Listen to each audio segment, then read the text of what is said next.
Today it is pouring down rain. The temperature dropped about 20 degrees overnight. My horses are cold. He's a little spooky. I'm not going to stand here very long to talk to you because he needs to move, but I want to talk to you about how the principles of alignment, rhythm, and tempo can really help calm the horse, and today is the perfect day to show you that. So the first thing to understand is that a crooked horse will never be able to truly relax. So if you watch him right now, I'll turn so you can see him a little bit more. You can see that his head and neck are bobbing up and down. His top line is very tight. He's kind of walking like a chicken. And he walks over his inside shoulder. So if I walk towards you right now, you can see he spins in and his neck swivels on that line of travel. And one thing I talk about a lot is when the horse is tight, everything contracts toward the center line. The horse will be more prone to falling in. And as long as they're like that, see how he falls in toward this shoulder? And he's kind of hard to steer, he's hard to direct. And in this state, he's not going to be easy to relax. He's going to be more prone toward reactivity, spooky behaviors, or he's just not going to relax very well. So the first thing I need to do is get his body in alignment. Well, actually, before that, the first thing I need to do is get him moving. So if he's nervous, we need to use that energy. Something I always say is energy has to go somewhere. And we can put it somewhere nice, or we can let it go somewhere we don't want. So first thing I'm going to do is get him moving productively. So first thing I'm going to do is get him straight parallel to me. So that's where I'm on one track of travel and he's on the other one. So what I want him to do is to put his body on a straight line. So that means his nose should be in the center of his chest. He's still looking around, but that's fine. One step at a time. Now you can see as we walk toward you, he's straight parallel to me, much more so than before. He's not wiggly wobbling all over the place. The next element to layer in here is rhythm. So that means a steady sequence of footfalls. That's going to help relax him so much. 1, 2, 3, 4. 1, 2, 3, 4. 1, 2, 3, 4. And as I play around with the rhythm, I have to make sure I don't lose alignment in these corners. In other words, that he doesn't fall toward me coming through these corners. So I make sure that I pick a track of travel.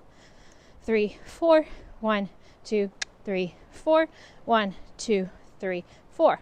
And as I get these elements in line, I'm offering his body a pathway to focus his mind.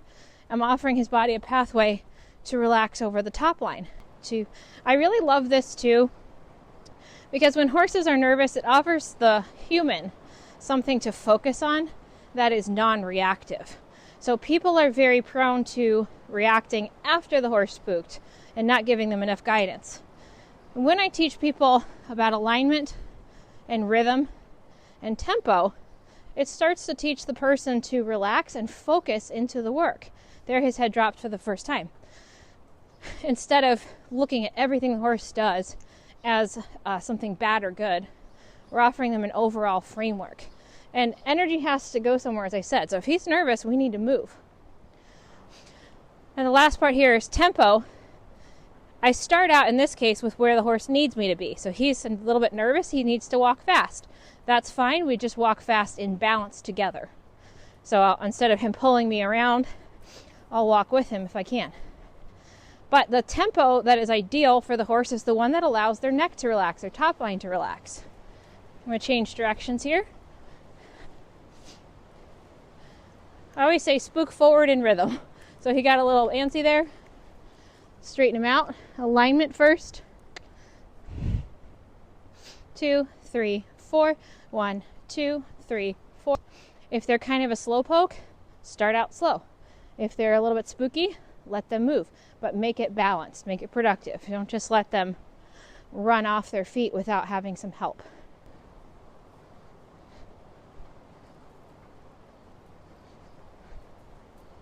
So as you can see, he's a lot calmer than he was.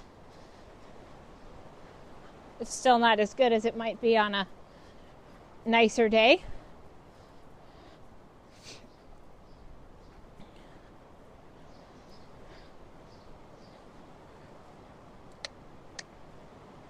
But he's starting to want to lengthen his neck, starting to soften his muzzle, and he's starting to feel a little bit calmer. And such a huge part of this, as I said, is teaching the person to guide the horse into a balance when things are spicy, and not just to be reactive.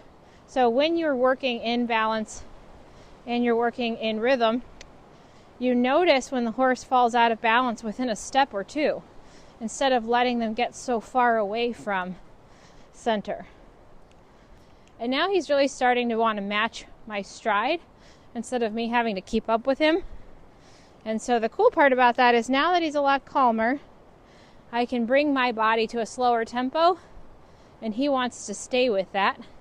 And we can be still and calm together instead of needing to be moving out, running away from a perceived threat all the time. Now he can match my tempo and we can be calm and still. So when I first came into the arena, we had to move. It would not have been possible or appropriate for me to ask him to be still.